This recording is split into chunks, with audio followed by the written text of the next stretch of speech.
আসসালামু আলাইকুম ওয়া রাহমাতুল্লাহি তাআলা ওয়া বারাকাতুহু। ওয়ালাইকুমুস সালাম রাহমাতুল্লাহি ওয়া বারাকাতুহু। বসার আদব কয় প্রকার? বলেন। তিন প্রকারের মধ্যে এক প্রকার হলো মাঝখানে কোনো জায়গা ফাঁক রাখা যাবে, তাহলে আপনি আলোচনা শুনে মজা পাবেন না, আলোচনায় তাসির হবে না। তো বাবা পায়ে হাত রেখে বলবে একটু কষ্ট করে বাজান, একটু সামনের দিকে সকলে অগ্রসর হই, মাঝখানে জায়গা ফাঁক রাখবো না। সকলেই আসেন, সকলে ইনশাআল্লাহ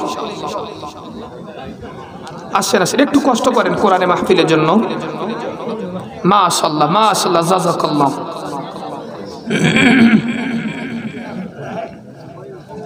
খুব সুন্দর। এখন সাউন্ডটা বাড়া দিয়েন, একটু দিয়ে দিন। আলহামদুলিল্লাহ আলহামদুলিল্লাহ নাহমাদুহু ওয়া নাস্তাঈনুহু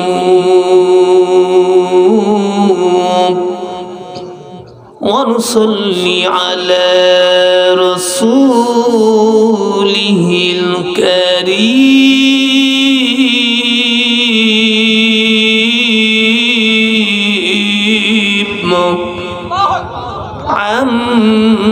আম্মা বা'দ, সকলেই জবান খুলে আওয়াজ দিয়ে আমার সাথে পড়ুন, আউযু বিল্লাহি মিনাশ শাইতানির রাজীম।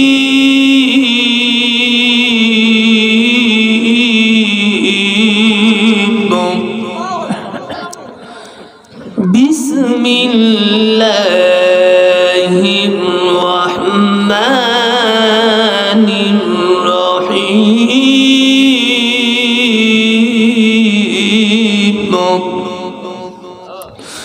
وَإِذْ قَالَ مُوسَى لِقَوْمِهِ إِنَّ اللَّهَ يَأْمُرُكُمْ أَن تَذْبَحُوا بَقَرَةً قَالُوا أَتَتَّخِذُنَا هُزُوًا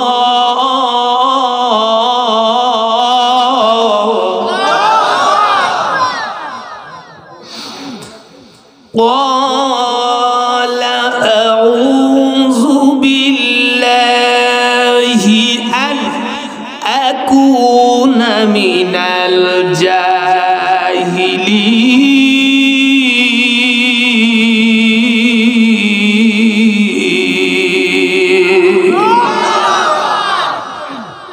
وقال الله تعالى فيه القرآن الكريم وعن أنس رضي الله تعالى عنه قال قال رسول الله صلى الله عليه وسلم إن الصدقة لتطفئ غضب الرب وتدفع ميتة السوء أو كما قال عليه الصلاة والسلام إن الله وملائكته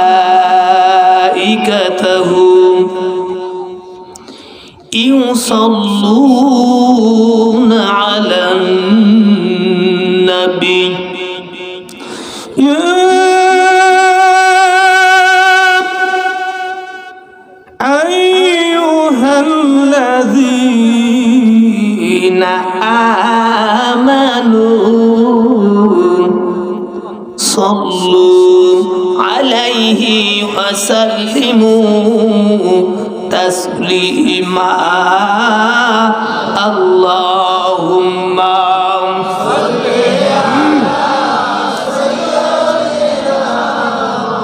সকলে বাজান আওয়াজ দিয়ে ঈমান দিয়ে ওয়ালা আলিম আওয়াজ দেন, সাউন্ড দেন। ইমানের পথে অবিচল থেকে আমার মরণ যেন কি বাবা চান না ইমানের মরণ চান না বাবা ইমানের পথে অবিচল থেকে আমার মরণ যেন তোমারই কাছে মিনতি আমার মহামহিম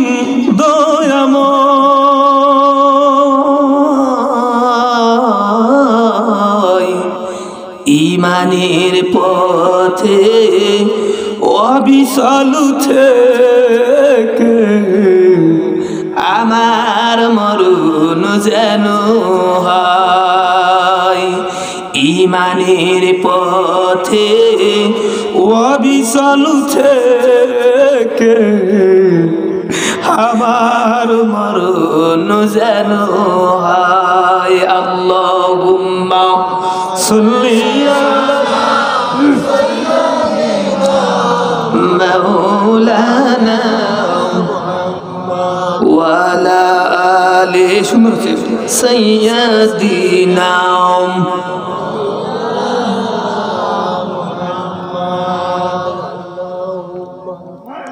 নবীর প্রতি যখন দরুদ পাঠ করবেন আমার নবী বলেন ওই আমস গ্রামের লোক ও গুনাহগার ও পাপী ও নাফরমান কিন্তু যখন একটাবার ওযু করে ঈমানের সহিত আমি নবীর উপরে ওয়ানলি ওয়ানবার অর্থাৎ একবার দরুদ পাঠ করবে আমার নবী বলেন যে মান সাল্লা আলাইহি সাল্লাল্লাহু আলাইহি বিহা আশরা একবার দরুদ পাঠ করা মাত্রই ওর আমল নামায় আমার আল্লাহ 10টা রহমত নাজিল করে দিয়ে দেন সুতরাং বাবা একটু দরদ নিয়ে মদিনাওয়ালার উপরে আল্লাহুম্মা সাল্লি আলা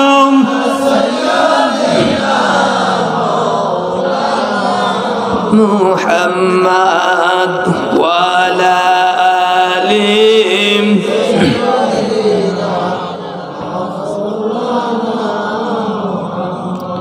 শুয়ে আছে কত ধনী কত জ্ঞানী গুণী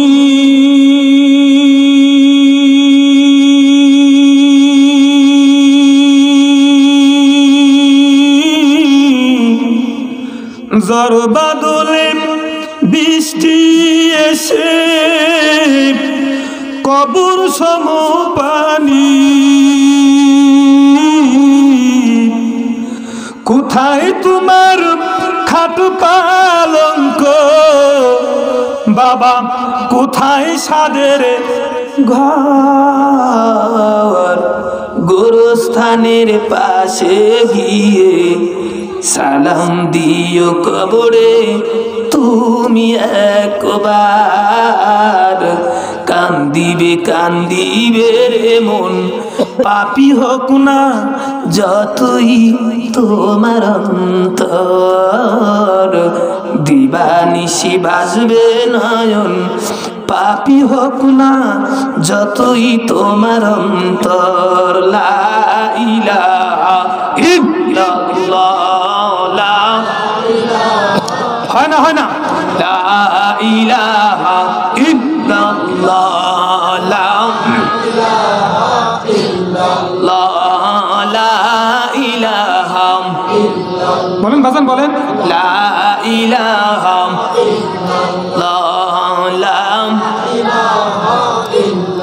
মরণের কালে বুঝিতে পারবি কবরিতে বুঝিতে পারবি নবীর কলিমার কতই গুণ লা ইলাহা ইল্লাল্লাহু বলরে পাগল মন লা ইলাহা ইল্লাল্লাহ লা ইলাহা ইল্লাল্লাহ লা ইলাহা ইল্লাল্লাহ মুহাম্মাদুর রাসূলুল্লাহ সাল্লাল্লাহু আলহামদুলিল্লাহ সুম্মা আলহামদুলিল্লাহ। বিশাল আসমানের নিচে জমিনের উপরে আমোস পশ্চিমপাড়া সফিদিয়া জামে মসজিদ উন্নতিকল্পে আয়োজিত আজকের এই কোরআনের মাহফিলে সম্মানিত শ্রদ্ধেয় ভাজন, সম্মানিত সভাপতি মহোদয়, উপস্থিত আয়োজিত আজকের এই মাহফিলের স্টেজে বসা সম্মানিত মুআজ্জিজ মুহতারম ও আজিবুল ইহতিরাম হযরতুল আল্লাম উলামায়ে দ্বীন আইম্মাতুল মাসাজিদ। আজকে সবচাইতে বড় আকর্ষণ আমার দৃষ্টির সামনে চাতক পাখির মতো বসে তাকিয়ে থাকা আমার রবের দিনদার পরহেজগার ইমানদার মুমিনিন মুত্তাকিন ভাইরা, যারা দিন প্রিয়, কোরআন প্রিয়, রাসূল প্রিয় এবং আমার আল্লাহ প্রিয় সেই তাওহীদি জনতা, বিশেষ করে যাদের কথা না বললেই নয়, যারা আজকের কোরআনের মাহফিলকে অর্থ দিয়ে, শ্রম দিয়ে, হিকমত দিয়ে কানায় কানায় ভরপুর করে দিয়েছেন অত্র মাহফিল কমিটি বৃন্দ এবং পর্দার অন্তর আড়ালের কর্ণপাত করে বসে থাকা আমার মাতৃকুলের অত্যন্ত মমতাময়ী মা ও বোনেরা। দি মোমেন্ট এই মুহূর্তে আমার আপনার মেমোরি থেকে অর্থাৎ এই মাথা থেকে দুনিয়ার ধ্যান ধারণা দূরে রেখে মহান রবের দরবারে হৃদয়ের শির অবনীত চিত্রে কণ্ঠের সাথে কণ্ঠের সমতা রেখে আওয়াজ দিয়ে আমার মওলার দেওয়া জবান, মওলার দেওয়া কণ্ঠ দিয়ে ওই মওলার কৃতজ্ঞতা স্বরূপ শুকরিয়া জ্ঞাপন করি। সকলেই জবান খুলে বলি আলহামদুলিল্লাহ। হ্যাঁ, ইমানি শক্তি আছে, আলহামদুলিল্লাহ বলেন। অতঃপরে শত কোটি দরুদ ও সালাম যিনি সৃষ্টির প্রধান আকর্ষণ, বিশ্বের সবার সভাপতি, সাইয়্যিদুল সাকলাইন, ইমামুল মুরসালিন, খাতামুন নাবিয়্যিন, হিদায়াতুশ শামস, বদরুদ্দুজা, সুলতানুল মাদিনা, আফতাবে নবুয়াত, নূরে মুজাসসাম, নূর নালা নূর, ওই নবীর উপরে আমি আপনি দরুদ পাঠ করব। কোন নবী? যেই নবী সর্বপ্রথম জান্নাতের দরজা এইরকম ভাবে করাঘাত করবেন আর আমার আল্লাহ নিজে আমার আপনার ওই নবীকে জান্নাত থেকে রিসিভ করে নিয়ে যাবেন। সেই নবীর উপরে সকলে অন্তরের স্থল থেকে হৃদয় নিংড়ানো ভালোবাসা দিয়ে জর্জরিত কণ্ঠে হৃদয়ের নিকুঞ্জ থেকে ওই মদিনাওয়ালার উপরে একটাবার দরুদ পড়ি।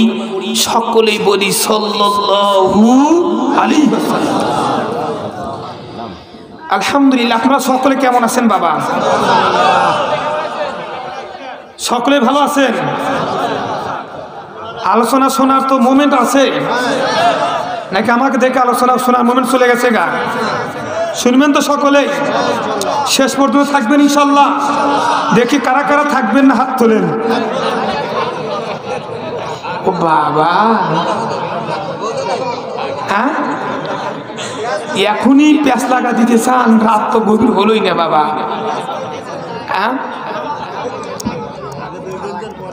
ওই যে ভারত গেছিলাম ওয়াজ করতে, ইন্ডিয়া কলকাতা, তো কলকাতা ওয়াজ করছে আমাকে, ওখানে তো ভারতে আবার মাহফিল হয় সারা রাত ব্যাপী, বুঝছেন বাবা? তো আমাকে রাত 3টে উঠা দিছে। আমি ওয়াজ করতেছি বাজান, যে নামাজ পড়বে না, রোজা রাখবে না, আল্লাহ তাকে জাহান্নামে দিবে। সামনে তো একজন কয় সুবহানাল্লাহ। বেটা কস কি তুই জাহান্নামে দিবে, তারপরে কয় সুবহানাল্লাহ। হুজুর ঘুমাইছিলাম বুঝতে পারিনি। বাবা আপনাদের যদি এখনো যদি এলোমেলো করে দেন, 11টা 12টার পর আর কি করবেন? থাকবেন ইনশাল্লাহ? আসেন, যতক্ষণ থাকবেন এ আমার জন্য নয়, কোরআন থেকে কথা বলবো, আয়াত দিয়ে, পেজ দিয়ে, পৃষ্ঠে দিয়ে, নম্বর দিয়ে কথা বলবো। ইনশাআল্লাহ যাদের মধ্যে তিল পরিমাণ ঈমান আছে তারা শুধু মজা পাবে, আর যারা এখানে বসে থাকবে আর একজন উত্তর দিবে লা উঠে যাই, এতক্ষণ পাও লাগিয়ে গেছে, উঠে যা ভাইরে যাদের দুমছে বিড়ি টানতেছে বেটারা, এদের পোড়া কপাল বাবা। এই জায়গায় যতক্ষণ বসে থাকবেন, আমার নবী বলেন ইদা মারাও তুমবিরিয়া দিল জান্নাহ ফাত্তাবাউ বিহা, যেই জায়গা কোরআন হাদিসের কথা হয় ওটা সাধারণ জায়গা থাকে না, ওই জায়গাটা হয়ে যায় জান্নাতের একটা বাগান। সুতরাং আমরা শেষ পর্যন্ত থাকবো ইনশাআল্লাহ। তাহলে একটা ইমানের সাথে তাকবীর দিয়ে আলোচনা করার আগে তাকবীর দিবেন, হাত উঠাবেন, নারায়ে তাকবীর। থাক আর কইলাম না, এত ইমানের শক্তি এখানে পাবো আমি তো কল্পনাও করতে পারি নাই। আলহামদুলিল্লাহ, আলহামদুলিল্লাহ। তো আসুন বাজার, এখন আসেন আমি আপনাদের মাঝে,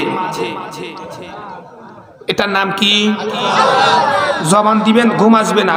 জবান দিয়ে আপনার লাভ কি? আপনারও লাভ হলো যে কোরআন শব্দটা বললেন, কফ র হামজানুন, কয়েকটা হরফ, প্রত্যেকটা হরফে যে 10টা করে নেকি আপনার আমল নামে লিখে দেওয়া হবে, যারা পরিমাণের মধ্যে কোনো সন্দেহ নাই। এটার নাম কি বাবা? কোরআন। এই কোরআনের মধ্যে 114টি সূরা, 6666টি আয়াত, 114টি সূরার মধ্যে সবচাইতে বৃহত্তম, সবচাইতে বড় সূরা, এই সূরার নাম সূরাতুল, বলেন সূরাতুল বাকারা। 186টি আয়াত, 40টি রুকু, 6021টি শব্দ, 25,003টি অক্ষর মিলে গঠিত সূরা বাকারা। সূরাতুল বাকারা শব্দের অর্থ হলো গাভী। বাকারা মানে কি বলেন বাবা? বাকারা মানে ইনশাআল্লাহ এই একটা গরুকে নিয়ে আজকের আলোচনা শেষ করে দেব ইনশাআল্লাহ। হ্যাঁ না, শুধু সংক্ষিপ্ত আকারে কাইটে সাইটে দিয়ে দিন, ওইটা দিলে পারে তো 3-4 রাত শেষ হবে না। তাহলে বাকারা মানে কি বাবা? গাবি। প্রথম নম্বর পারার 9 নম্বর পৃষ্ঠার 7 নম্বর লাইনে 67টি নম্বর আয়াত তিলাওয়াত করেছি। কত নম্বর আয়াত? আলোচনার মাঝে কোনো ভেজাল থাকবে না, কোনো ত্রুটি থাকবে না, বুঝে নিবেন। যদি কেউ না বোঝেন ইশারা করুন, হুজুর এই জায়গাটা বুঝি নেই, এখান থেকে আমি গুনাহগার পাপী, কোরআন থেকে বুঝায় দেওয়ার জন্য চেষ্টা করবো ইনশাআল্লাহ। 67টি নম্বর আয়াত, এই আয়াতে শানে নুজুল, এই আয়াতটা যে নাজিল হয়েছে তার কারণ হলো বনি ইসরাঈলের জামানায় যখন নবী ছিলেন পয়গাম্বার হযরতে মূসা নবী। নাম কি? নাম শুনেন নাই বাজান? নাম কি? মূসা নবী তো ওই নবী যে মূসা পয়গাম্বার আল্লাহর সাথে ঘন্টার পর ঘন্টা কথা বলে, কথা বলা মাঝে মাঝেই মূসা পয়গাম্বার দেখে আমার আল্লাহ শুধু কথা বলে আমার সাথে, আর তার জবান দিয়ে শুধু মাঝে মাঝে বের হয় মুহাম্মদ আহম্মদ, মুহাম্মদ আহম্মদ। পয়গাম্বার মূসা রাগান্বিত হয়ে বলে, রব্বি কারিম, আপনি আমার সাথে কথা বলেন, একটাবার আমার নাম নেন না, আপনি শুধু বারবার বলেন মোহাম্মদ আহম্মদ রব্বি কারিম, ওই নামটি আবার কার? আমার আল্লাহ বলে, পয়গাম্বার মূসা যার নাম বারবার আমি নিচ্ছি, এ মূসা, ওই নবীর উসিলায় দুনিয়াতে তোমার জন্ম। ওই মূসা নবীর জামানায় আমিল নামে এই আয়াতটা একটা তাফসীর নয়, তাফসীরে জালালাইন, তাফসীরে তাবারি, তাফসীরে হক্কানি, তাফসীরে মাযহারি, তাফসীরে ইবনে আব্বাস, তাফসীরে মারিফুল কোরআন, প্রায় 11টা তাফসীর করে আপনাদের সামনে আজকের কথা বলা। ওই সময়ের আমিল নামের একটা ধনী ব্যক্তি ছিল, যেই ব্যক্তির এত এত অর্থ সম্পদ ছিল যে তার কোনো ছেলে বা উত্তরসূরি দুনিয়াতে কেউ ছিল না। তার আপন চাচাতো ভাই বাতিজে মিলে দেখলো, যদি আমার ওই চাচাতো ভাইকে যদি কোনোভাবে যদি দুনিয়া থেকে সরায় দিতে পারি, ওর সমস্ত সম্পদের মালিক হব। এটা কিন্তু বাস্তবে কিন্তু হচ্ছে, এগুলো বাজার হচ্ছে না, এগুলো বাস্তবে হচ্ছে, কোরআনের সাথে মিলে যাবে দেখে। তারা করলো কি? রাতের আধারে আপন চাচাতো ভাইকে হত্যা করে এক এলাকার মধ্যে কয়েকটা বাড়ি, ওই বাড়ির মধ্যে এই লাশকে, তার মাইয়াতকে, আমিল ব্যক্তিকে তার লাশটা ফেলে আসে। সকালবেলায় তারা লাশের কাছে গিয়ে বলে, যেই এলাকায় রেখে আসছে লাশ, তাদেরকে দোষারোপ করছে, যারা হত্যা করেছে তারাই যা তাদেরকে কি করছে, দোষারোপ করছে। তারা বলেন যে আমরা হত্যা করি নাই, কিন্তু যারা রাতের আধারে হত্যা করছে তারা মিথ্যে দাবি করছে যে না এরাই হত্যা। মনোযোগ দিলে, না দিলে বুঝবে না, মনোযোগ। বলছে এরাই হত্যা। এই নিয়ে দুজন দ্বন্দ্ব, দুই পক্ষ দ্বন্দ্ব লেগে গেল। কি রে, আমরা আসলে হত্যা করিনি। তারা বলছে আমরা সত্যকার কথা বলছি, আমরা কেউ এই হত্যার সাথে জড়িত নয়। এমন ভাবে দ্বন্দ্ব লেগে গেল, এর সমাধান কি হবে? সকলেই বলল, এর সমাধান যদি পেতে চাও চলো বর্তমান জামানার যিনি নবী পয়গম্বর, বলেন পয়গম্বর মুসার কাছে যাই।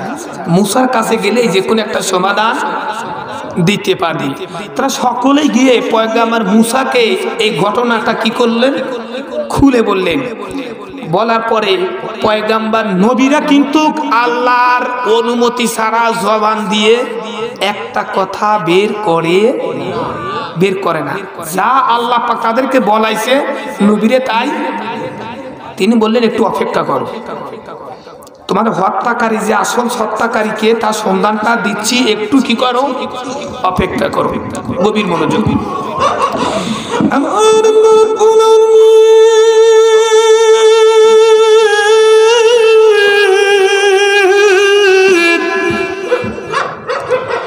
পয়গম্বর মুসা নবী তাদেরকে বললেন একটু অপেক্ষা করো। ওই মুহূর্তের মধ্যে আমার আল্লাহ, এই আয়াতটা শানে নুজুল আর ওই মুহূর্তে আমার আল্লাহ বললেন, বন্ধু স্মরণ করো, ওয়াইজ ক্বালা মূসা লিকাওমিহি ইন্নাল্লাহা ইয়া'মুরুকুম আন তাযবাহু বাকারা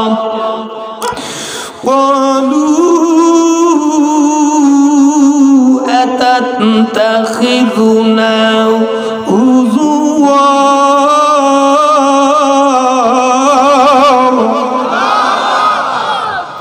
আমার আল্লাহ রব্বুল আলামিন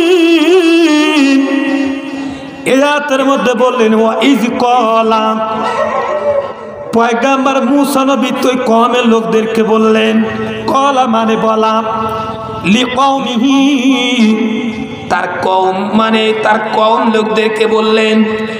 কি বললেন? ইন্নাল্লাহ নিশ্চয়ই আমার আল্লাহ হুকুম দিয়েছেন, আদেশ করেছেন, আং তাজবাহু, আং মানে তাজবাহু, তোমরা জবাই করো। কি করো? আং তাজবাহু, তোমরা জবাই করো। বাকরা, বাকরা মানে পয়গম্বর মুসা নবী তার কওমের লোকদেরকে বলে আমার আল্লাহ আদেশ দিয়েছেন, আন তাজবাহু বাকারা, তোমরা একটা গাভী জবাই করো। মুসা নবীর কওমের লোকেরা বলে কি? আমরা বলি হত্যাকারীকে, আর সে বলে গরু জবাই করার কথা। এই হাকিকতা কওমের লোকরা বুঝতে পারে যে পাগল নাকি। আমরা বলি হত্যাকারীকে খুঁজে দেন, আর আপনি আমাদেরকে বলেন কি গরু জবাই করেন। যখন গরু জবাই করার কথা কওমের লোকদেরকে বললেন, কওমের লোকরা মুসা নবীকে বলেন, ক্বালু আতাত্তাখিযুনা হুজুয়া, ক্বালু তারা মানে কওমের লোকরা নবী মুসাকে বললেন, আতাত্তাখিযুনা, নবী মুসা আপনি কি আমাদের সাথে হুজুয়া মজা করেন, রহস্য করেন? না, আপনি আমাদের গরু জবাই করার কথা বলেন, কারণটা কি? নিশ্চয় আপনি আমার সাথে মজা করতেছেন, রহস্য করেন, ঠাট্টা করেন। মুসা নবীকে বলছে, এ বাবা মুসা নবী,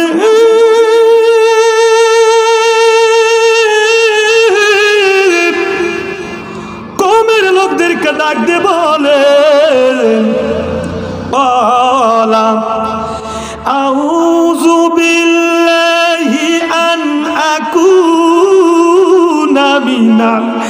জাহিলি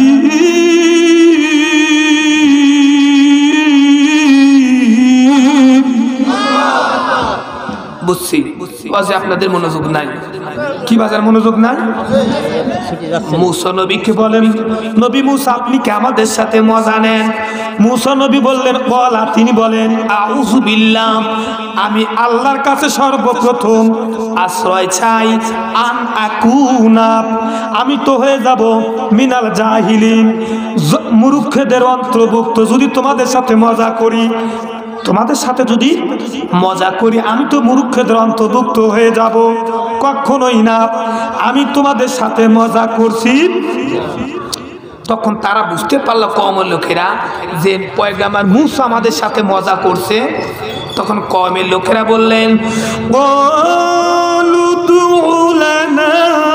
রাব্বাকা ইউবাইয়িন লানা মা হিয়া ক্বালু উদউ লানা তারা বলল উদউ লানা রাব্বাকা আপনি আমাদের পক্ষ হয়ে রবের কাছে দোয়া করেন কি দোয়া করেন ইউবাইয়িন লানা মা হিয়া ওই গাভীটা যে জবাই করব ওই গাভীটি কেমন হবে ওই গাভীটির আকৃতি কেমন হবে একটু বলে দিয়ে দিন বাবা পয়গম্বর মুসা নবী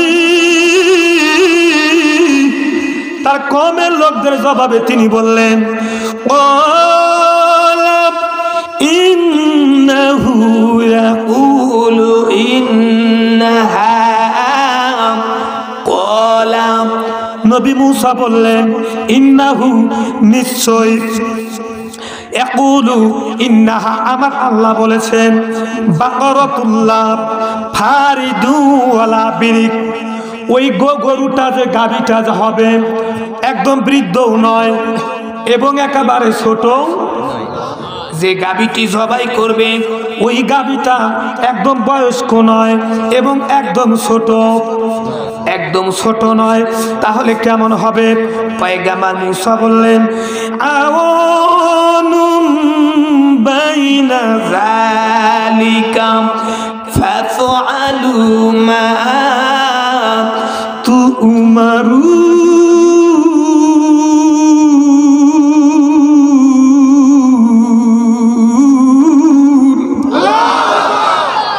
কি কোরআনের আয়াত যখন তিলাওয়াত শুনেন খারাপ লাগে বাবা এই বাজান খারাপ লাগে পবিত্র কোরআনুল কারীম 9 নম্বর পারায় 8 নম্বর সূরা সূরাতুল আনফাল 14 নম্বর পৃষ্ঠার প্রথম নম্বর লাইনের 2, 3, 4 নম্বর আয়াতে আমার আল্লাহ বলেন যে ওয়া ইযা তুলিয়াত আলাইহিম আয়াতুহু যাদাতুহুম ঈমানা বান্দার সামনে যখন কোরআনের আয়াতগুলি তিলাওয়াত করা হয় বান্দা যখন মনোযোগ সহকারে ওই আয়াতগুলি শ্রবণ করে এই কর্ম দিয়ে ও আয়াতের অর্থ বুঝুক বা না বুঝুক আমার কোরআনের আয়াত যত শ্রবণ করবে ও পাপ করতে করতে ঈমানের শক্তি মারা গেছে যত কোরআনে আয়াত শুনবে আমার আল্লাহ বলেন ওয়া ইযা তুলিয়াত আলাইহিম আয়াতুহু আয়াতগুলি শোনার কারণে যাদাতহুম ঈমানা আমি আল্লাহ ওর ঈমানকে মজবুত করে দিয়ে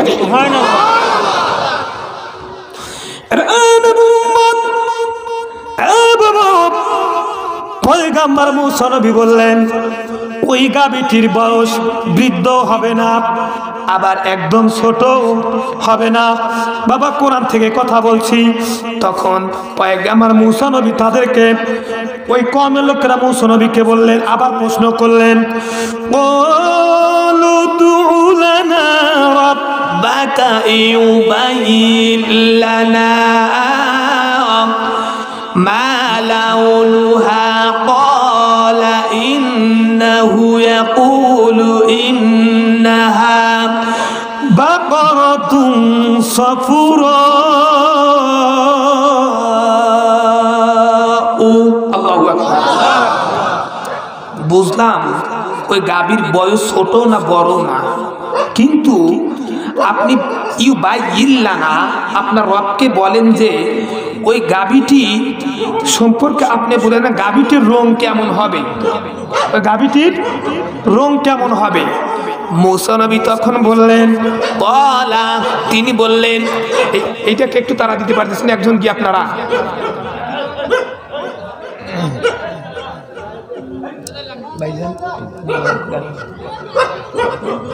আসো দেখুন গরম করা আছে।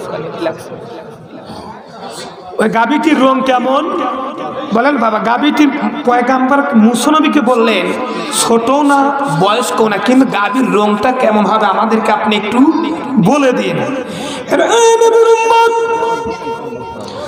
পয়গাম্বর মুসা নবী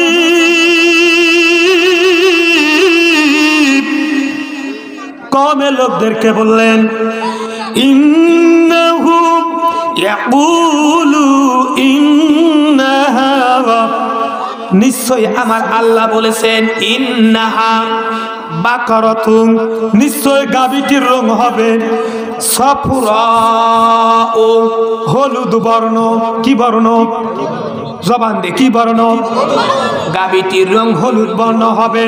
ফাকিউল্লাহা, যেটাকে দেখলে যার গায়ের রং হবে উজ্জ্বল। এমনকি তাসুরুন